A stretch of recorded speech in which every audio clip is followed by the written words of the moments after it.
Se le ofreció a mi papá la guitarra. Ay, tengo una guitarra para Lupeco. Oye, pues me la compró mi papá la guitarra.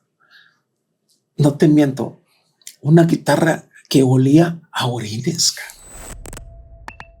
Fíjate, hablando de mi papá, para que veas que no todo fue tan duro. Mi papá siempre, cualquier trabajo que tuviera, siempre me invitaba a mí. Donde yo no tenía que ver el asunto, yo era un niño, un adolescente ya en ese tiempo. Había una empresa ahí en Apodaca que se llamaba La Huesera.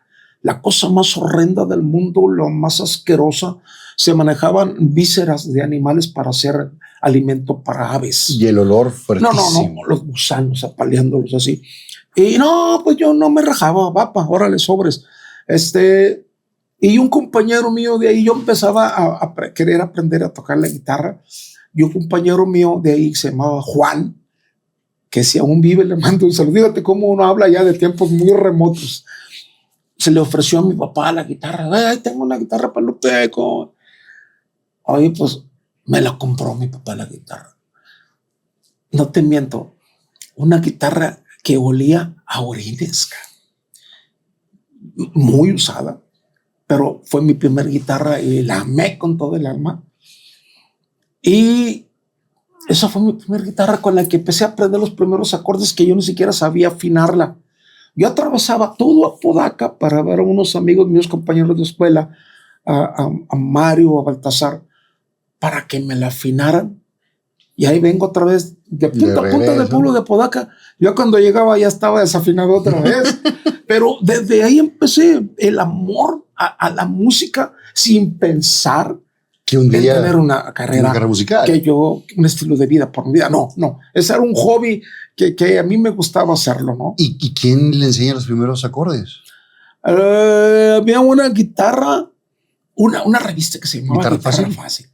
Ahí empecé los primeros acordes de afinar y después me enseñó muchísimo Javier Villarreal.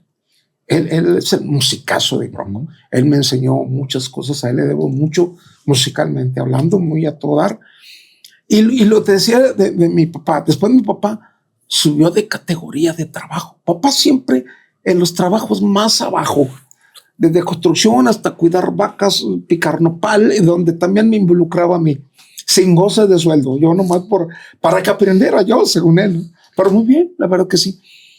Luego, de una manera o por otra, fue a parar. ¿Te acuerdas de FAMSA? Sí, ¿cómo no? ¿Todavía existe? Acaba de quedar hace unos 2 años. Bueno, papá fue vigilante ahí en la puerta de FAMSA. Don Calixto, mi padre, Calixto Esparza. Y papá subió de categoría, porque de estar en el campo de sol a sol, matando víboras y la chingada, ahora estaba en FAMSA. Vigilante era un empleado, quieras que no, era alguien que pues estaba ahí vigilando nomás. Y ya con seguridad social, no era el ya con gerente prestaciones de FAMSA, pero el señor tenía otro trabajo un poco más liviano, y seguro un poco más remuneradito, ¿no?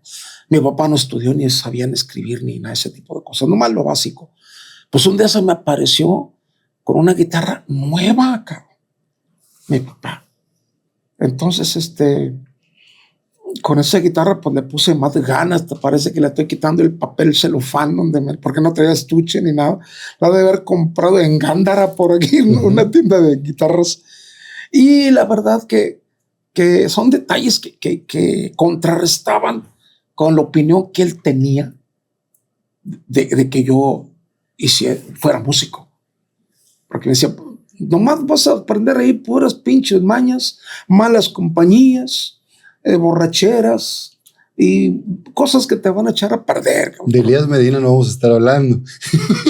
Porque de las borracheras y las mañas. Nada tiene que ver con Elías Medina. Y la verdad que mi papá estaba muy renuente a eso de la música. De la música. Y mi mamá se angustiaba mucho por cada vez que yo salía. ¿Qué música se escuchaba en su casa? ¿Qué le gustaba a sus papás?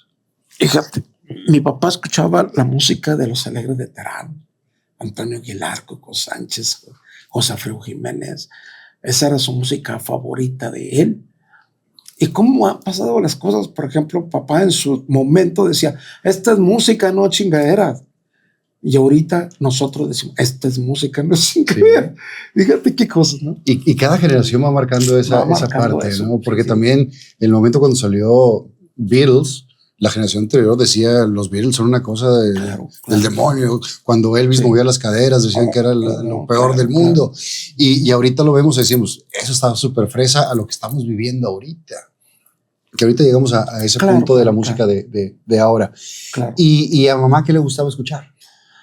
Mamá escuchaba que las jilguerillas, las palomas, esos de antes, Chelo Silva,